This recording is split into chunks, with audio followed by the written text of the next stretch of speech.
Hello everybody and welcome back to my channel. This video is going to be the second installment in a series in which I make a fancy 1890s bodice out of mercerized cotton. When we left off last time, I was just about to start draping the pieces of fashion fabric that are going to cover the kind of center front portion of the bodice. So like this area. And I think that we should just pick up where we left off.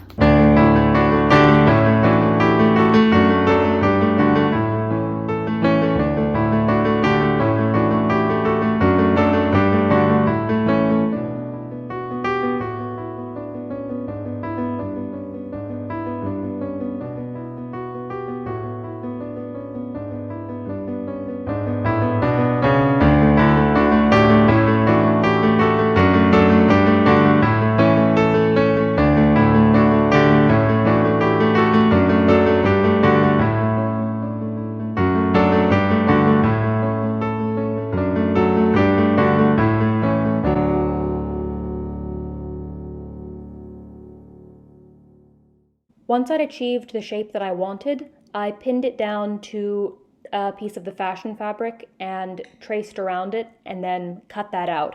And I made some changes, kind of smoothed out some of the lines that had been made kind of jagged when I cut this mock-up piece out, and accounted for seam allowance as well. It was then back over to Maria to pin the fashion fabric covering thing. I'm not sure what to call these, but the fashion fabric covering upper bodice part onto the upper bodice.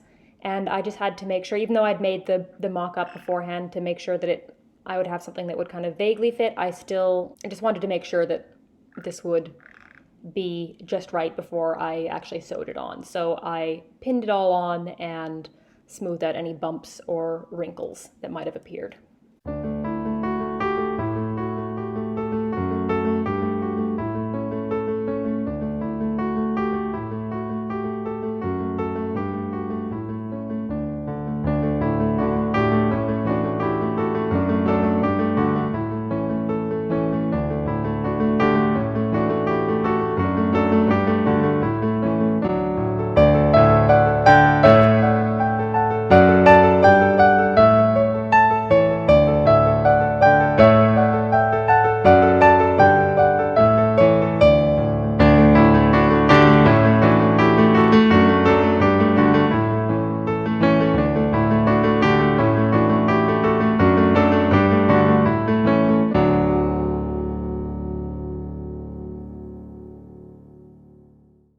Once I had the fashion fabric upper bodice parts fitted, I had to sew them into place.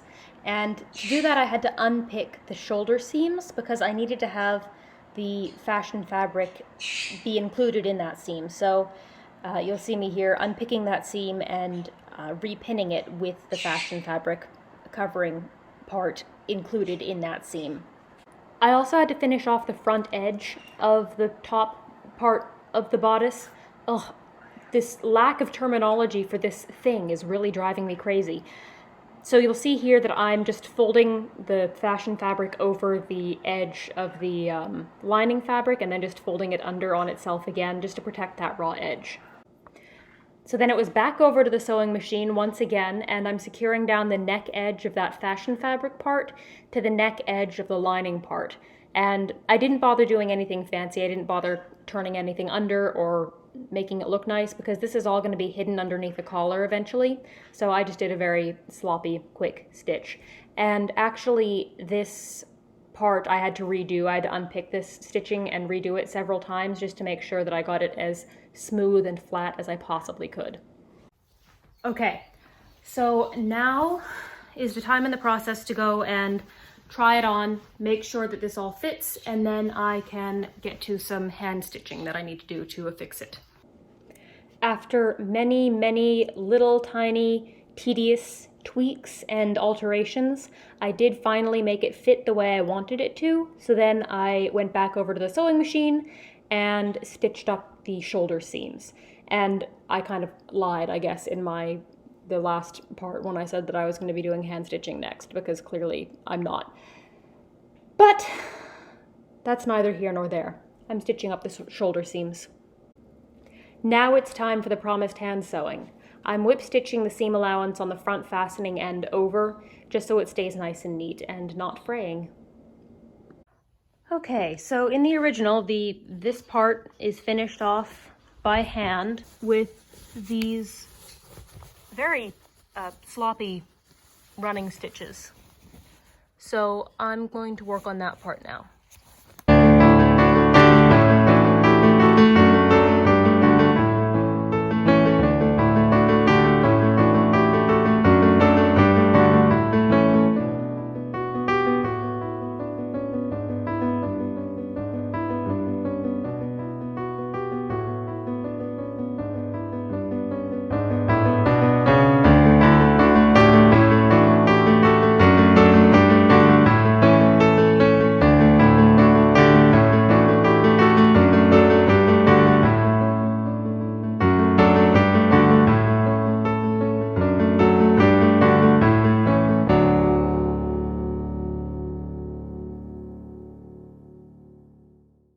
So now I decided that I would deal with the hem of the bodice, and you can see there's a line on it, so I had gone through and I traced out where I wanted to cut, and half of me, I recorded this whole thing. It was about a 4.5 minute long segment of recording, and half of me wanted to just leave that whole 4.5 minutes in here with the volume on, unsped up, because of two reasons. One, I am listening to music and I kind of am in very deep concentration and I kind of fade in and out of singing along. And there's also just a look of intense concentration on my face, and I thought it was kind of funny. But I decided not to, also for two reasons. One, I didn't want to get a copyright strike, and two, I don't think that looking at me looking at something intensely for 4.5 minutes would be interesting for more than maybe a minute, which is why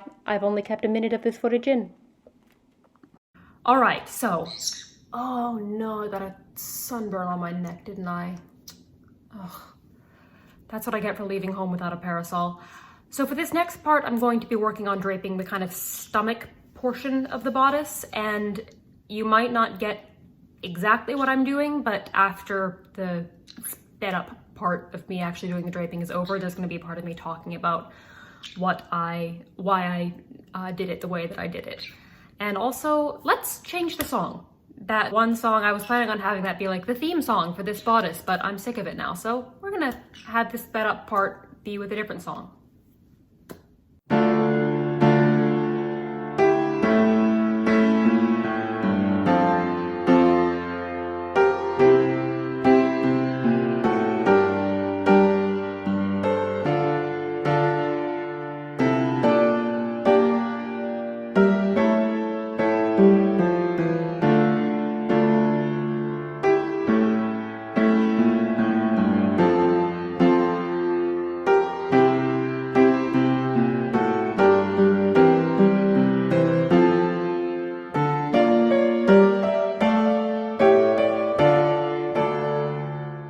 Many hours of draping ensued after this video stopped. I just stopped the video because I have a limited amount of camera room. But you saw in that video that I was trying to get it to drape across flatly. I was trying to get it to come across my stomach in a way that wouldn't have any folds or puckers or tucks. And I couldn't do that. So I'm gonna let past me, not editing me, take it away and explaining why I couldn't do that. I just wanted to let you know that that was not indicative of how long it actually took me to drape the front. It took me many hours.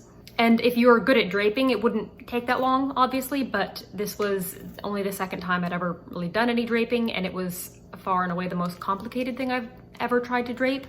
So it took me more time than it would have taken somebody who's more skilled at it than I.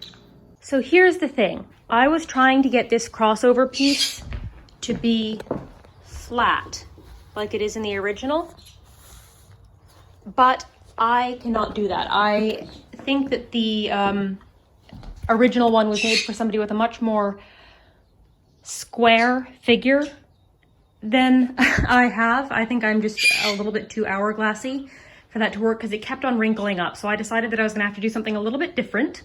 I'm sure there is a way of getting it to be flat and smooth on my figure, but I could not figure it out for the life of me. So I am doing it like this instead, I think. So this is going to, I had to take a dart here. It's going to look kind of stupid. This will be like on the inside. So it's not just going to be this like tab sticking out, but there will be a dart here, and then it's going to have these pleats in it, and it's going to cross down, and there'll be another one on the other side, of course. So that's what's going to have to happen, because I cannot figure out how to make it work the other way. I just cannot. On the original, that part is not lined. It's just a piece of silk, but I think I might have to flatline it. I don't want to, because that's going to make it thick and heavy, but I think that I might have to flatline it because, why? Oh, right, to hem it. So with the original one, it's finished off with this kind of, it's just, but this dress was originally worn with a sash, and I have the sash. It's in my drawer, wrapped up in tissue paper. I didn't bother getting it out. So come over here. This part wouldn't have been visible. It would have just been, it would have just been visible to here. So they didn't have to worry about finishing off any of this nicely because it wasn't going to be seen. Mine will not be worn with a sash, so I'm going to need to finish it off, which means that I'm probably going to need to line it, or I could just do a rolled hem on this part. Oh, also, I think I'm going to have mine be even. The other one, the original has this part kind of coming up here, and it stops here, and then the bodice is down here. And that was what I was originally planning to do, but I think that this would look kind of stupid, stopping like that and then having another thing swooping down underneath it. So I think because I'm going to have it be pleated like this, I need to have it be extended down to the base of the bodice. And then, yeah, there's just going to be another one of these on the other side that's going to be underneath this.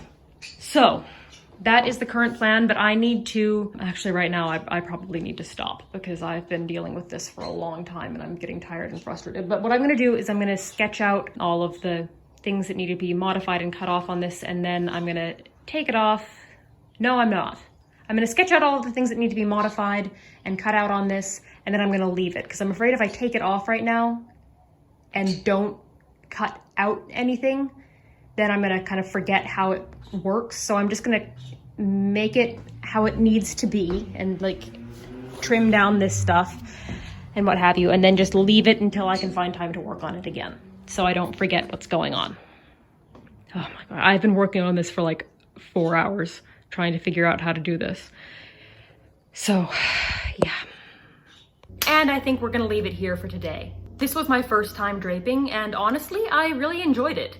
It's really, really nice to know that I can make whatever I want to and not have to be hampered by whether or not somebody has released a pattern for whatever it is that I want to make. So it's a huge boost of confidence. Also, draping was not nearly as challenging as I thought it was going to be. Now, don't get me wrong, it was challenging and incredibly tedious, but it was easier than I anticipated. So that was a nice boost, and I'm really looking forward to doing some more experiments with draping in the future. But not in the immediate future, because I've got to finish this dress first. So a huge, huge thank you to Mary Royal, Kit Kat Stitch, Emily Donnelly, Sandra White, and John Guion for sponsoring this channel on Patreon. If you'd like to sponsor this channel on Patreon, there'll be a link in the description, but I won't be upset with you if you can't. I'm also going to link to my Instagram in the description. Oh, do you see something? Oh, he's making his I've seen something noise. What is it? I'm also going to link to my Instagram in the description if you'd like to follow me there. Please don't forget to like, comment, subscribe, turn on the notification bell, and share. And I hope to see you next time. Bye-bye. Say bye-bye.